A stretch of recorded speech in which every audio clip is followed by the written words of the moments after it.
හරි අපි අද බලමු ඔසිලොස්කෝප් එක එහෙම නැත්නම් දෝලනයක්ෂය භාවිතා කරන්නේ කොහොමද කියලා. හරිද? ඒතර අපි මුලින්ම මේක ඔන් කරමු. මෙතන මේ පවර් කියලා ගහලා තියෙන බටන් එක, ඇඹිලි පාට බටන් එක එබ්බුවම් පස්සේ තමයි මේක ඔන් වෙන්නේ. ඒතර මෙතන කොළ පාට LED එක අපත් වෙනවා. ඔයගොල්ලන්ට පේනවා. හරිද? නමුත් දැන් මේක ඔන් වුණා කියලා අපිට තිරේ කිසිම සිග්නල් එකක් සංඥාවක් පෙන්වන්නේ නැහැ. හරි. එතකොට ඒක සමහර ලාවට තිරෙන් පිටට ගිහිල්ලා වෙන්න පුළුවන් පහළට හෝ දකුණු පැත්තට වම් පැත්තට ගිහිල්ලා තියෙන්නත් පුළුවන්. එහෙම නැත්නම් මේකේ තීව්‍රතාවය අඩු වෙලා තියෙන්නත් පුළුවන්. හරිද? ඒතර අපි මේ knobs ටිකෙන් අපි බලමු ඉස්සෙල්ලාම තීව්‍රතාවය කොහොමද වැඩි කරගන්නේ කියලා. ඒතර මෙතන තියෙනවා intensity කියලා knob එකක්. ඒතර මේ intensity කියන්නේ තීව්‍රතා පාලකය. ඒතර මේ තීව්‍රතා පාලකය අපි දකුණු පැත්තට තමයි වැඩි කරන්නේ. ඒතර ඒක කරකවල බලමු. සංඥාව තිරේ මත පේනවද කියලා. මම දකුණු පැත්තේ උඩරින් වැඩි කරත් පේන්නේ නැහැ. ඒකට එහෙනම් අපි බලමු මේ පොසිෂන් එක වෙනස් වෙලාද කියලා. සිරස් පාලකය හෝ සිරස් පාලකය අපිට කරකවල බලන්න වෙනවා. අපි දැන් මේ සිරස් පාලකයේ කරකව යනකොට මෙන්න සිග්නල් එකක් අපිට එනවා. ඒතර ඒක එහෙනම් උඩට ගිහිල්ලා තමයි තිබුණේ. නමුත් මේක කිසිම පැහැදිලිතාවයක් නැහැ. මේක රේඛාවක් වගේ තිබ්බට ටිකක් මහතයි. නිසා මේක අපි හරියට ફોකස් කරගන්න ඕන. ඒතර මෙතන තියෙන ફોකස් නොබ් එකක්. ඒතර අපිට මේක කරකවලා අපිට ඒක ફોකස් කරගන්න පුළුවන් මෙන්න මේ වගේ පැහැදිලි රේඛාවක් වගේ ලැබෙන විදියට.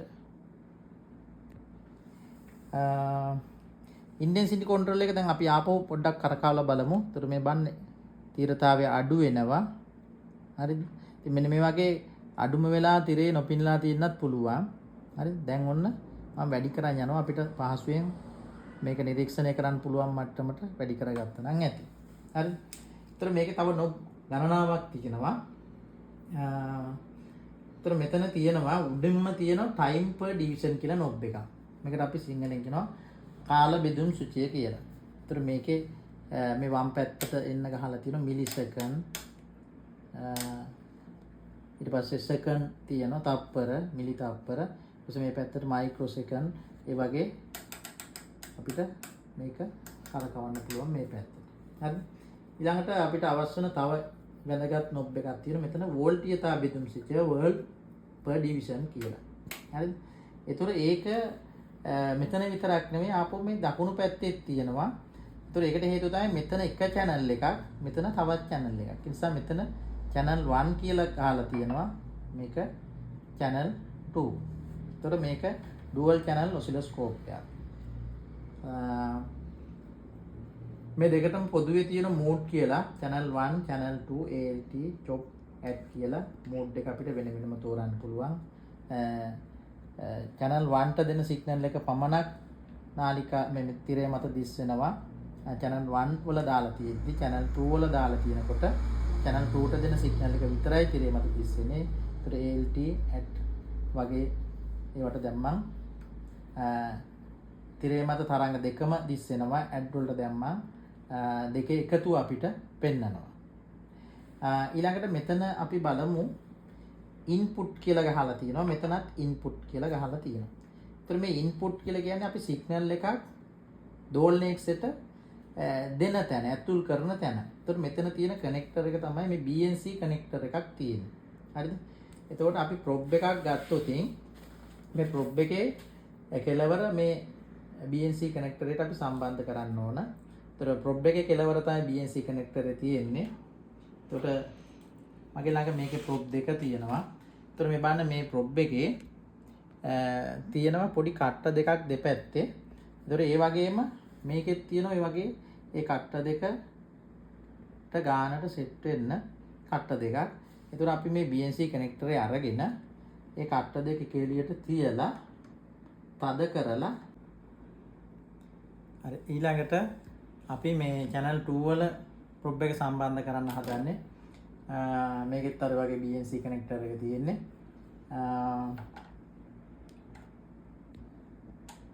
මම දැන් channel 2ට සම්බන්ධ කරගත්තා.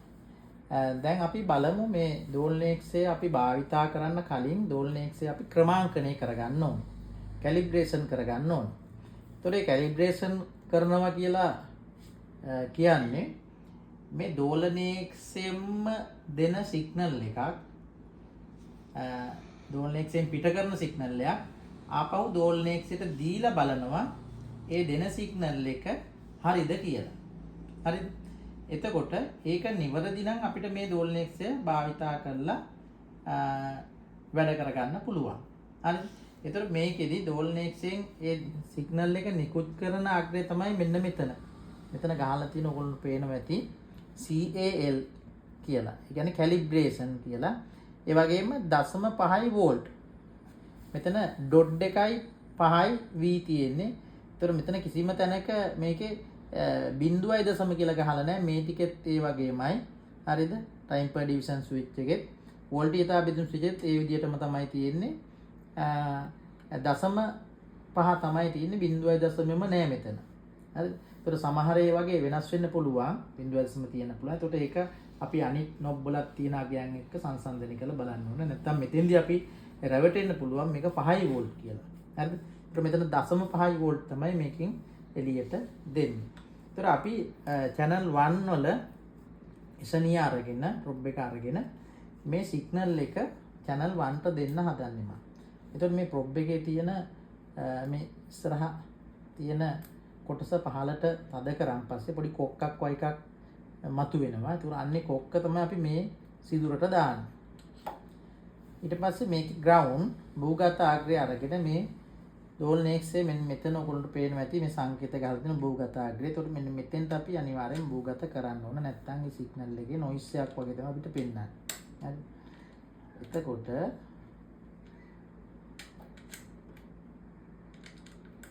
තාමත් අපිට මේ සිග්නල් එක තිරේ පෙන්වන්නේ නැහැ. ඒ නිසා අපි මෙතෙන්දී ඉස්සෙල්ලාම බලන්න channel 1 තෝරලා තියෙන්නේ කියලා. ඔව් දැන් අපි මෙතන channel 1 තෝරලා තියෙන්නේ. ඊළඟට මේ සිග්නල් එක අපිට සමමිතික කරගන්න නම් මේක ග්‍රවුන්ඩ් කරගන්න ඕන. භූගතාග්‍රයට දාලා මේ පොසිෂන් එක මැදට සිරස් පාලකයේ මැදට අරගෙන AC පැත්තට දාන්න. මොකද AC සිග්නල් එකක් දෙන නිසා. නමුත් අපිට එහෙම වෙනසක් දකින්න නැති නිසා අපි ආපහු මේකේ වෝල්ටීයතා බෙදුම් සුචය කරකවලා බලමු. මෙන්න අපිට මේකේ රේඛා දෙකක් වගේ පේනවා. ඒත් අපිට තරංගයක් කියලා හරියට නිශ්චය කරගන්න අමාරුයි. ඒ නිසා අපි ටයිම් පර් ඩිවිෂන් ස්විච් එකත් කරකවලා බලනවා. හරි. එතකොට අපිට පේනවා තවත් වෙනසක්. ඊළඟට මේ තරංගය ගමන් කරන දිගටම අපිට මේ නවත්ත ගන්න පුළුවන්. මෙන්න මේ කෙළවරේ තියෙන source කියන බටන් එකේ exit කියන තැන තියෙන්නේ දැනට අපි ඒක in කියන තැනට දාගෙන බලමු. හරි. ඒත් අපිට මේක හරියට බලා ගන්න අමාරුයි. ඒතර තවත් මේකේ තියෙන knob කීපයක් මෙන්න මෙතන level කියලා එකක්. අන්න ඒක පොඩ්ඩක් මම වමට කරකවනකොට මේ සිග්නල් එක නතර වුණා. අපි ආපහුම exit දාලා බලමු මේ බලන්න තරංගය ගමන් කරනවා.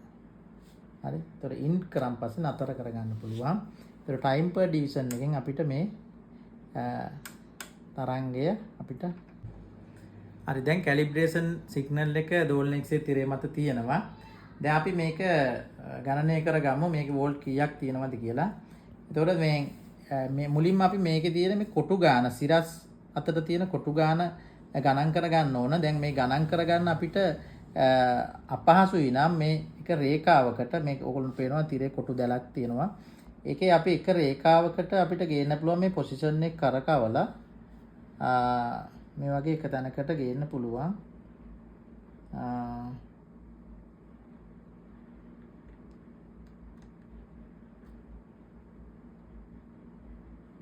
එතකොට මේ බලන්න කොටු 1යි 2යි 3යි 4යි 5ක් තියෙනවා.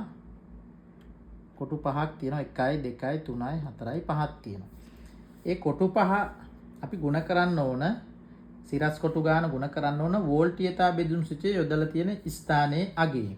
ඒතර ඔයගොල්ලන්ට පේනවා මෙතන මේ වෝල්ටීයතා බෙදුම් සුචිය මෙන්න මේ කළු පාට සලකුණක් තියෙන දාරේ තියෙන්නේ 0.1. ඒතර ඒක තමයි මේකේ පාඩම් කියව ගන්න අග්‍රයේ මේ කළු පාට ඩොට් එක තියෙන එක. ඒතර දශම එකේ තියෙන නම් දශම එකෙන් අපි ಗುಣ කරලා ඊට පස්සේදී අපේ එසනීය විශාලනීය වැඩි කිරීම 10ද වැඩි කිරීම 1ද කියලා බලන්න ඕන තියෙන්නේ. හරිද? ඒතර මේකේ පේන්න තියෙනවා මේ වැඩි කිරීම 1 තමයි මේ එසනීය විශාලනය දාලා තියෙන්නේ. ඒතර වැඩි කිරීම 10 පැත්තට දැම්මොත් මේක 10 ගුණයක් කුඩා වෙනවා. ඔයගොල්ලන්ට පේනවා ඇති. ඒතර වැඩි කිරීම 1 තමයි මේක තියෙන්නේ. හරි. හරි. එහෙමනම් අපි සිරස් කොටු 5යි එසනීය විශාලනය 1යි වෝල්ටීයතා බෙදුම් සූත්‍රය යොදලා තියෙන දශම එකේ ওই ටික ගුණ කරනවා. එහෙනම් 5 ගුණ කිරීම 1 ගුණ කිරීම දශම එක. එහෙනම් 0.5 වෝල්ට් අපිට ලබා ගන්න පුළුවන්. එහෙනම් මේකේ කැලිබ්‍රේෂන් එකේ තියෙන වෝල්ටීයතාවය එහෙනම් දෝලනයක්සේ බැලුවන් පස්සේ තියෙනෙත් ඒක නිසා අපිට මේකෙන් ඉස්සරහට වැඩ කරගෙන යන්න පුළුවන්. මේක නම් නිවැරදි දෝලනයක්සයක්. අපිට ඕනනම් ওই විදිහටම මේ channel 2ට දීලත් ඕනනම් මේ කැලිබ්‍රේෂන් එක කරගන්න පුළුවන්. හරි. ඊළඟට අපි බලමු සිග්නල් ජෙනරේටරේ මගින් සිග්නල් එකක් channel 2ට දීලා බලමු මේ කැලිබ්‍රේෂන් සිග්නල් එක channel 1 එකේ තියෙද්දි. ඒතර මම සිග්නල් ජෙනරේටරේ අරගෙන දෝලනයක්සේ උඩින් තියාගන්න පහසු නිසා මේකත් ඔන් කරලා නැහැ. මෙතන පවර් බටන් එක එකපාරක් එබුවාන් පස්සේදී මේක ඔන් වෙනවා. ඒතර මේක ඊට වඩා සරලයි. නොබ් කීපයයි තියෙන්නේ. ඒතර මේ සිග්නල් ජෙනරේටරින් කරන්නේ සිග්නල් එකක් ජෙනරේට් කරන එක. සංඥා ජනකීය සංඥාවක් ජනනය කරන එක තමයි මේකෙන් කරන්නේ. එතකොට ඔයගොල්ලන්ට පේනවා මේකේ මේ ඩිස්ප්ලේ එකේ යම්කිසි අගයක් පෙන්නනවා. ඒතර ඒ කෙලවර තියෙනවා මෙතන කිලෝ හර්ට්ස් කියලා ගහනවා. ඒතර කිලෝ හර්ට්ස් වලින් මෙතන 24ක් තමයි මේ පෙන්නන්නේ. හරිද? ඒතර මට දැන් මේකෙදි හදා ගන්න ඕන නම් කිලෝ හර්ට්ස් එකක තරංගයක් මම මේ ෆ්‍රීකවන්සි රේන්ජ් එක තෝරගන්න ඕන ඒකට ගැලපෙන්න මුලින්. ඒතර මෙතන තියෙනවා දකුණු පැත්තේ 10යි k කෙටිරක් 100යි k 1යි k 10යි k දශම 1යි k 1යි k. එතකොට මට ගැලපෙන්නේ ඔය දශම 1යි k 1යි k හෝ 1යි k 10යි k හෝ. එහෙනම් මම මෙතෙන්දි මම දාගන්නවා දශම 1යි k 1යි k කියන පරාස තෝරණයට. එතෙන්දි තිරේ තියෙන අගය තමයි 0.2යි 7යි 5යි කෙනෙක්. නමුත් කිලෝහර්ට්ස් එකක් වෙන නම් මෙතන 1.0.0 එන්න ඕනේ. එහෙනම් අපි ඒක හදාගන්නේ කොහොමද? මෙන්න මේ ෆ්‍රීකවන්සි කියන නොබ් එක. දකුණට කරකවලා තමයි වැඩි කරගන්නේ. බලන්න දැන් ඔයගොල්ලෝ පේනවා වැඩි වෙනවා 0.3 4 5 5 දශම ගානක් 6 දශම ගානක් 7 8 9 මට ඕන 1. අන්න 1.0 බිඳුවයි බිඳුවයි ඔය 1.0 බිඳුව තියෙනවා. මම ඔයිට වඩා වෙනස් කරන්න යන්නේ නැහැ. හේතුව මොකද මේ සිග්නල් ජෙනරේටර් අපි දෙන සප්ලයි එකේ ෆ්‍රීකවන්සි එක වෙනස් වෙනකොටත් මේකේ ෆ්‍රීකවන්සි එක පොඩ්ඩක් එහෙම වෙනස් වෙන්න පුළුවන්. ඒ නිසා ඔයිට වඩා මම මේක වෙනස් කරන්න යන්නේ නැහැ. හරි. දැන් ඔන්න ඒ ෆ්‍රීකවන්සි එක හදාගෙන ඉවරයි. දැන් මේකේ තව නොබ් දෙකක් තියෙනවා. මෙතන ඇම්ප්ලිටියුඩ් එක වෙනස් කරන්න පුළුවන්. විස්තාරය අඩු වැඩි කරන්න පුළුවන්. නමුත් ඒක අපිට මේකෙන් බලා ගන්න බෑ. ඊළඟට view pattern එක වෙනස් කරගන්න පුළුවන්. සයින් ආකාරද, ත්‍රිකෝණාකාරද, හතරස්ත කියලා. ඒතර මේ ටික අපිට බලන්න වෙන්නේ ඔසිලොස්කෝප් එකෙන්. එහෙනම් අපි මේ සිග්නල් ජෙනරේටරින් එන ප්‍රොබ් එක ඔසිලොස්කෝප් එකෙන් channel 2ට අපි සම්බන්ධ කරනවා මේ වගේ. ඒතර සිග්නල් එකේ එන්නේ මෙන්න මේ රතු පාට අග්‍රයෙන් කළු පාට අග්‍රේ ග්‍රවුන්ඩ් එක. එහෙනම් මේකෙත් අපි මේ ප්‍රොබ් එක අරගෙන මේ ක්‍රොකොඩයිල් ක්ලිප් එක ඈඩ් කරලා මේකට සම්බන්ධ කරගන්න. ඒ වගේම ග්‍රවුන්ඩ් එක මේකේ ග්‍රවුන්ඩ් එකත් එක්ක සම්බන්ධ කරන දෙකේම ක්‍රොකොඩයිල් ක්ලිප් තියෙන්නේ. ඒතර මේකෙත් එසනීය විශාලනය එකේ තියෙන්නේ. දැන් අපි channel 2ට මාරු කරලා බලමු. මෙන්න බලන්න මෙතෙන්දී සිග්නල් එක දැන් යට තියෙනවා කියලා පොඩි සංඥාවක් පේනවා. නමුත් එහෙනම් පොසිෂන් එක අපි කරකවල මේක උඩට ගන්න ඕන. දැන් මේක සමමිතික කරගන්නම් ග්‍රවුන්ඩ් එකට දාන්න ඕන. දාලා ග්‍රවුන්ඩ් කරගෙන මම ඔන්න සිග්නල් එක හදාගත්තා. ඒතර ඒ සිග්නල් එකේදී පොඩි නොයිස් එකකුත් එනවා අපිට පේනවා. මේ ප්‍රොප් හරියට වැදුන්නේ නැතුණු ඉතින් එහෙම වෙන්න පුළුවන්.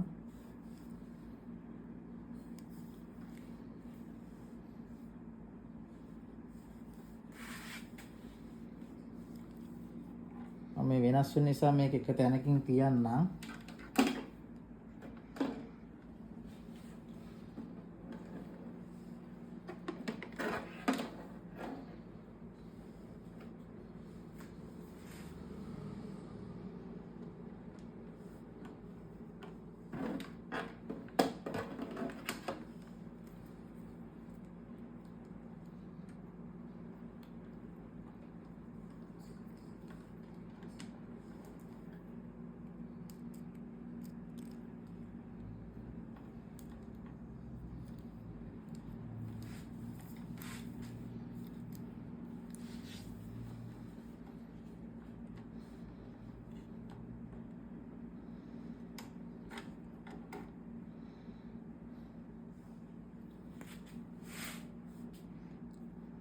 හරි ඔන්න දැන් මේ සිග්නල් එක අපිට තිරේ මත පෙන්නනවා.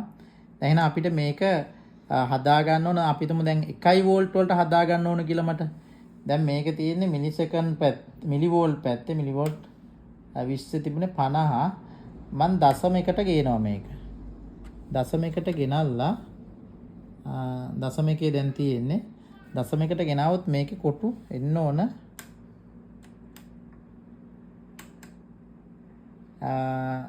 1 වෝල්ට් නම් කොටු 10ක් එන්න ඕනේ. එහෙනම් කොටු 10ක් මේක අපිට ගන්න ප්‍රායෝගිකව අමාරු නිසා මම දශම 2කට වගේ ගේන්න.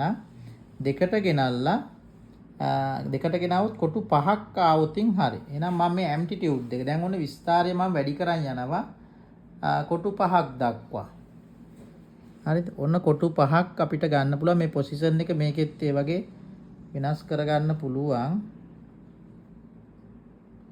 මේ වගේ රේඛාවට නම් 1 2 3 4 5.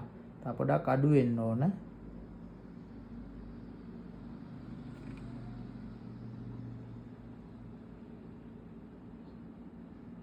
ඔන්න මම කොටු 5කට ගෙනාවා. දැන් සමමිතික කරගන්නම් මේ පැත්තේ ග්‍රවුන්ඩ් එකට දාලා පොසිෂන් එක මැදට ගෙනල්ලා ආපහු AC පැත්තට දැම්මන් පස්සේ සමමිතික සිග්නල් එකක් එනවා. හරිද?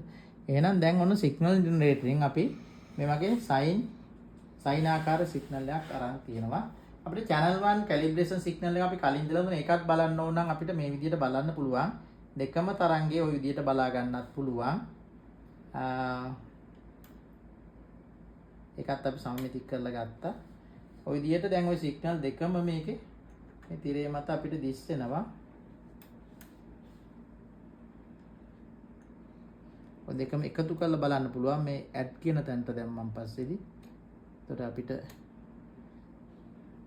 ඔය දෙකම දැනට තිරේ මත දිස් වෙනවා. ඉතින් අපි පරිපතයකට අපි ඉන්පුට් එක විදියට channel 1 දුන්නොත් output එක අපිට channel 2 වලින් නිරීක්ෂණය කරන්න පුළුවන්. ඉතින් මෙතන පරිපතයක් නැති නිසා මම calibration signal එක channel 1ට දීලා අපි signal generatorෙන් ගනිපු signal එක channel 2ට දීලා ඔයගොල්ලන්ට පෙන්වන්නේ.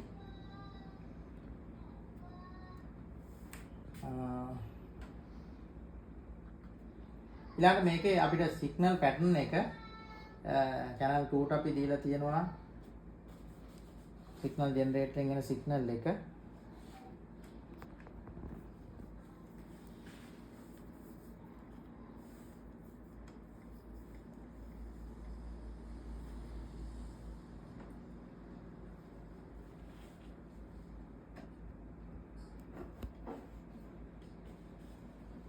මෙතෙන්දී අපි ත්‍රිකෝණාකාර සිග්නල් එකක් ගන්න ඕන නම් මේ සිග්නල් පැටර්න් එක වෙනස් කරන්න පුළුවන් මේ විදිහට.